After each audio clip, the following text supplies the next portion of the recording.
Hello, this is Lisa Mathena from the Lisa Mathena Group Real Estate Firm, and this is another installment of my cooking show, so to speak. We got such a great response from how to make ravioli. I thought I would continue to do this, so today we will be making chicken cutlets. Chicken cutlets are one of my favorite foods.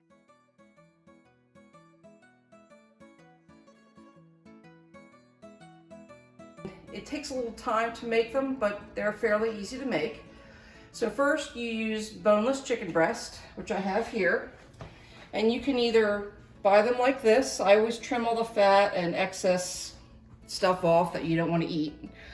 And you can either pound them thin, or you can cut them thin, which is what I prefer to do. Or you can also buy them already thinly sliced in the store, which is obviously a more expensive way to do it, but much easier. So we have the chicken breast here, and then over here, this is what we're going to dredge it in. So we start with some eggs, and to that we're going to add some basil, some parsley, onion powder, salt, pepper, a little bit of cream, and then of course Parmesan or Romano or a mixture of both cheese. And then we'll beat this up, and then we will dredge the chicken first in this mixture and then in the breadcrumbs, and then put it in the hot pan with quite a bit of oil, enough to cover the chicken cutlets as they're cooking, because I find that if you have more oil in the pan, they cook more evenly. So let me show you how to make the egg mixture. So here we have the eggs. I'm going to add a little bit of basil, and you know I never measure anything, so let's see. This is that's probably about a tablespoon and a half of basil. Then we have parsley.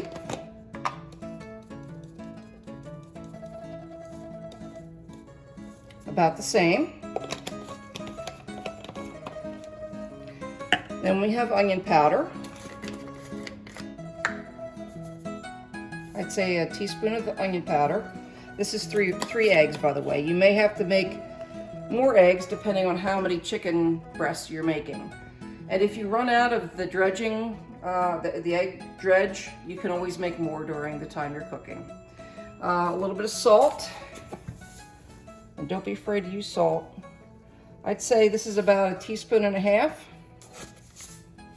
and some ground pepper.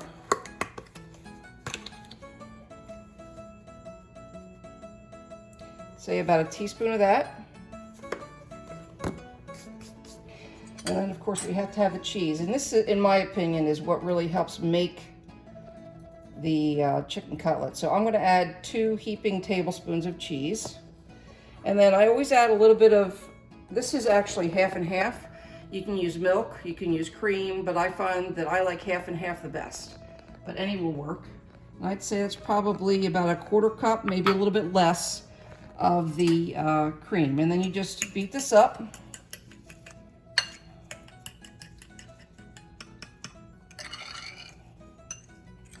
Until it's well beaten. And you need to make sure, as you can see here, that you have a lot of spices in here, because chicken is very bland by itself. And the only other thing that we're going to have that's going to give the chicken any flavor is the breadcrumbs, which are, by the way, Italian flavored breadcrumbs. And you can use any Italian flavored breadcrumb. I personally like Progresso, but you can use any that you prefer. Okay, so now what I'm going to do is I'm going to cut the chicken.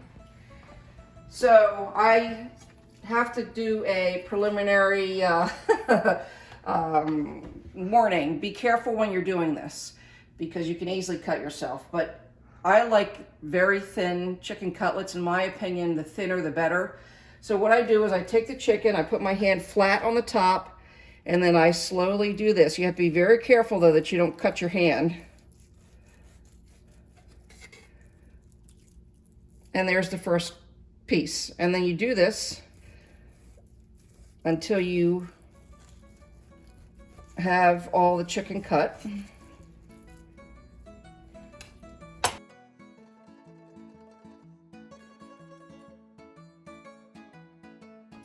So we have all of our chicken sliced very thinly here. We have our egg dredge that we made, and then we have our Italian breadcrumbs. So in this frying pan, we have about probably, I don't know, quarter to not quite a half inch of oil, because like I said, if you have more oil, it cooks more evenly. And then we have a plate with paper towels so that you can put the cooked chicken cutlets on there so that it drains some of the oil off of it.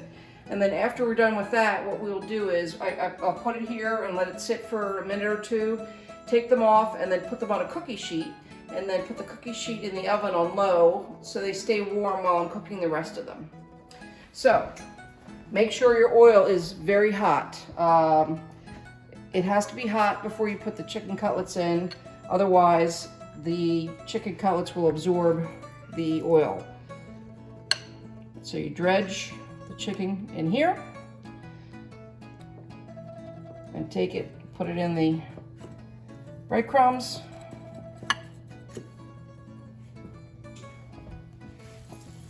And you put it in the frying pan, and you just keep doing that through this whole process. Now, I always like to have the chicken crispy,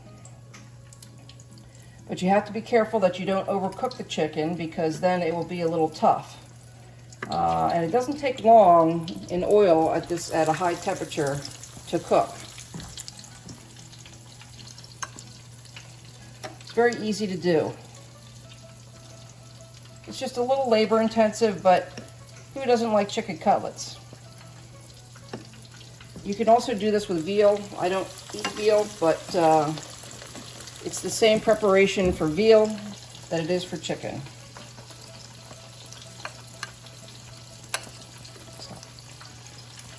So take a look in here. You can see that it's starting to get brown around the edge. That's a golden brown. That's perfect. And if you turn these and they're not brown enough for you, there's no harm in turning them over again. For example, this one was the last one I put in, so it's not quite brown enough. So I'll let it cook for a little bit, and then I'll flip it back onto this side for just a little bit more. And then we can put it on our plate to drain the oil, and then on the pan to put in the oven on low to keep it warm. Okay, so now come take a look. Nice and brown on this side, nice and brown on that side. So we are ready to take these out.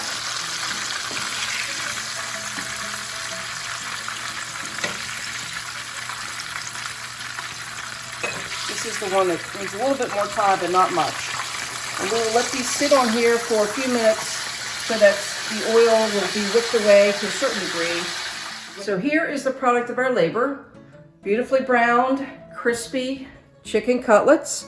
And you can use these in a number of ways. You can use them as the main course with a couple of sides. I like mashed potatoes and peas. That's one of my favorite meals of all time. You can also share it with a pasta dish. Sometimes we'll cut it up thinly and put it on top of some pasta that has maybe butter and Parmesan cheese on it, or even an Alfredo sauce. You can also use it as chicken Parmesan. So you put these on in a 9x13 pan, and then put some mozzarella cheese and your favorite tomato gravy or sauce, meatless, it has to be marinara. Or you can also cut them up and put them on top of salad. So they are very versatile.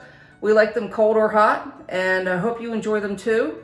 This is the second installment of Lisa's Cooking Show, and if you look up Lisa Mathina Eggplant Parmesan, you'll see my first attempt earlier in 2020. We did a farm to table, so our garden to our table, eggplant Parmesan. We did not do a video, but we do have detailed photos and a description of how to do it, and maybe this summer we will actually do a video of that for you. And then we just did homemade ravioli, and now we have the chicken cutlets, and there's more to come. I'm happy that everybody's enjoying these recipes. And if you go to either www.lisagoeslocal.com or just simply Google Lisa Mathina ravioli or Lisa Mathina eggplant Parmesan, you get the idea. those recipes will come up for you. So this is Lisa Mathena from the Lisa Mathena Group Real Estate Firm, enjoying cooking like I always do, and I hope you enjoy it too. Have a great night.